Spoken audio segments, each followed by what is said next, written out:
Hello friends, आज हम पढ़ेंगे दोस्तों गीतांजलि सॉन्ग 2, जिसे लिखा था रविंद्रनाथ टैगोर ने। इसका टाइटल नहीं दिया गया था, इसलिए पोएम की फर्स्ट लाइन को ही टाइटल मान लिया गया है। तो इसकी फर्स्ट लाइन यानी टाइटल है when thou commandest to me to sing, यानी कि वो दाउ मतलब वो ओल्ड इंग्लिश है, वो मुझे कमांड करेंगे यानी आदेश देंगे तो मैं गाऊंगा।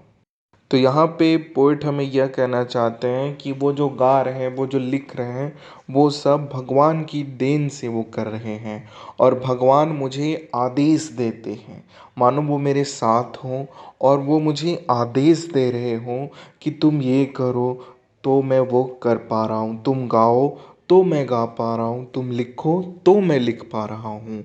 तो इस पोयम जो गीतांजलि कलेक्शन की दूसरी पोयम है, उसे उन्होंने पब्लिश कराया था 1910 में। पूरी गीतांजलि कलेक्शन पब्लिश हुई थी और ये सॉन्ग 2 है। सॉन्ग 1 हमने इससे पहले बनाया है, उसे भी देखिए, उसमें भी गॉड के बारे में बहुत अच्छी अच्छी बातें कही गई है। और ये है दोस्तों सॉन्ग 2, जिसे पब्लिश कराया गया था। गीतांजलि कलेक्शन में ही ये सारे पब्लिश हुए थे। अब आइए हम देखते हैं रविंद्रनाथ टैगोर के बारे में और जानते हैं कि कौन थे। वैसे तो सब जानते हैं रविंद्रनाथ टैगोर, पर रिवाइज करते हैं। रविंद्रनाथ टैगोर का जन्म हुआ था 7 मई 1861 कोलकाता में और इनकी मृत्यु हो गई थी 7 अगस्त 1941 कोलकाता में। रविंद्रनाथ टैगोर गुरुदेव के नाम से जाने गए। वो अपने जीवन काल में पोएट रहे, म्यूजिशियन रहे, आर्टिस्ट रहे और फ्रीडम फाइटर भी रहे। उन्हें नोबेल प्राइज़ इन लिटरेचर मिला था 1913 में और वो भी इसी गीतांजलि कलेक्शन की वजह से मिला था, जो कि 1910 में पब्लिश हुई और महज 3 साल 1913 में उन्हें नोबेल प्राइज़ मिला। तो आइए दोस्तों इसे लाइन बाय लाइन पढ़ते हैं और समझते हैं कि क्या उन्होंने लिखा इस गीतांजलि सॉन्ग 2 में। When thou commandest me to sing, it seemed that my heart would with pride and look to thy face, and tears came to my eyes. Poet कहते हैं when thou यानी तुम मुझे जब कमांड दोगे तो मैं गाऊंगा। It seems that my heart would with pride, और यही मेरे दिल को घमंड यानी कि प्राइड से भर देता है कि भगवान खुद मुझे गाने को कहते हैं। And looked to thy face, and tear came to my eyes. And look to thy face यानी कि जब मैं आपके चेहरे को देखता हूँ तो मेरी आँखों से आंसू बह उठते हैं। यहाँ पे पोएट ये कह रहे हैं कि भगवान की दया से ही, कमांड से, उनके हुक्म से मैं ये सॉन्ग लिख रहा हूँ, यानी मैं ये पोइट्री लिख रहा हूँ और ये मेरे लिए बहुत ही गर्व का कारण है। और जब भी मैं ये सुनता हूँ कि भगवान मुझे ये कमांड दे रहे हैं तो मैं उनके फेस को देखता हूँ और मेरी आँखों से, मेरे दिल से जो आंसू बहते हैं वो मुझे बहुत अच्छे लगते हैं। यहाँ पे आंसू बहना का मतलब है कि वो प्यार से उनका दिल भर आया है और उनकी आंखों से आंसू छलक उठे हैं।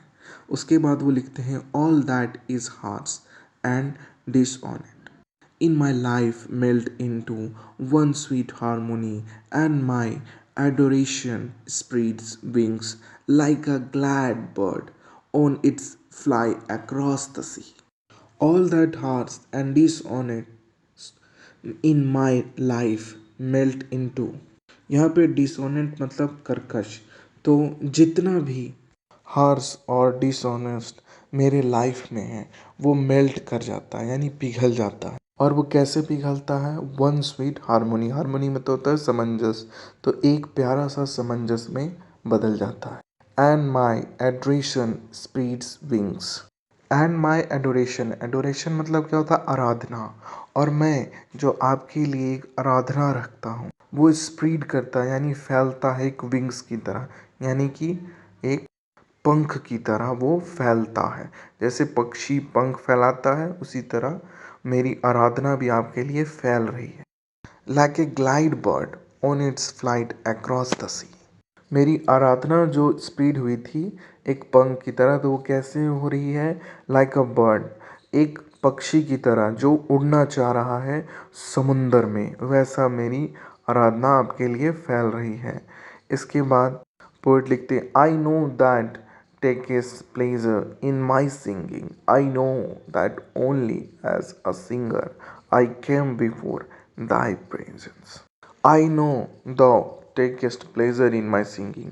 मैं जानता हूँ आपको मेरी ये जो सिंगिंग है, ये जो पोइट्री है, वो आपको अच्छी लगती है। I know that only as a singer, यानी मैं जानता हूँ कि मैं सिर्फ एक सिंगर की तरह तुम्हारे पास आ सकता हूँ। दाई बिफोर प्रेजेंस, यानी मैं आपके पास आ सकता हूँ। यहाँ पे पोइट कहना चाहते हैं कि मैं जो ये सिंगिंग करता हूँ इससे आपको अच्छा लगता है और एज ए सिंगर ही मैं आपके सामने आ सकता हूँ। और कोई टैलेंट नहीं है मुझ में जिससे मैं आपकी आराधना कर सकूं, आपके सामने आ सकूं, आपकी पूजा कर सकूं।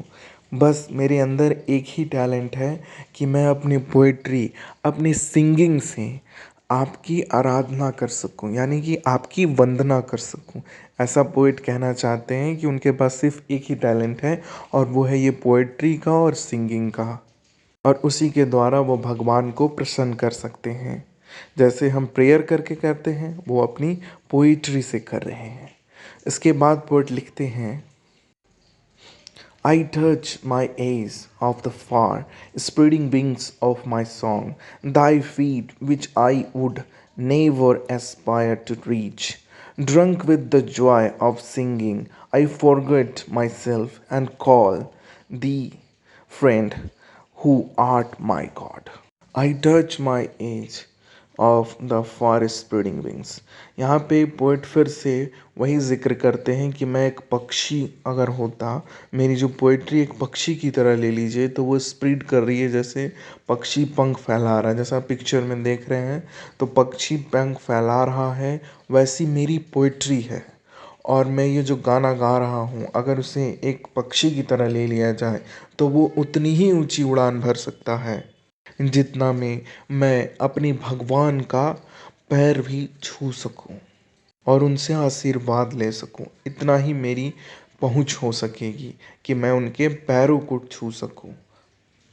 Drunk with the joy of singing, I forgotten myself and call thy friend who art my God. Drunk with the joy of singing, यानी मैं ड्रंक यानी पी लेता हूँ नशीला पदार्थ। एज कौन सा नशीला पदार्थ?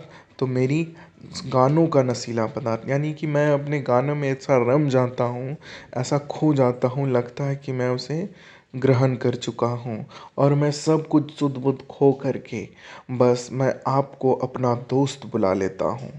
यानी कि यहाँ पे पोएट ये कहना चाहते हैं कि वो इतने मदहोश हो गए हैं अपने गाने में, इतना एंजॉय कर रहे हैं, इतना खुश हैं गाने में, अपने पोइट्री को सुनाने में गॉड को, कि वो कभी कभी उन्हें दोस्त मान लेते हैं और भूल जाते हैं कि वही उनके जीवन दाता हैं, वही सबका करता धरता है।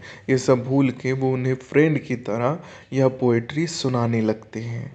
यहीं पे दोस्तों यह पोयम ख़त्म होती। इस पोयम में हमें यह बताने की कोशिश की गई है कि किस तरह पोएट अपनी सिंगिंग से भगवान को पाने की कोशिश करते हैं और वो उनका फीट छूते हैं एक पक्षी की तरह उड़ान भर करके, और वो भूल जाते हैं कि वो उसके दोस्त नहीं है बल्कि उसके क्रिएटर यानी उसके भगवान हैं।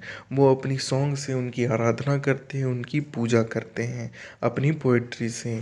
तो आपको मेरी ये एक्सप्लेनेशन कैसी लगी कमेंट सेक्शन में बताएं। लाइक करें, शेयर करें, सब्सक्राइब करें।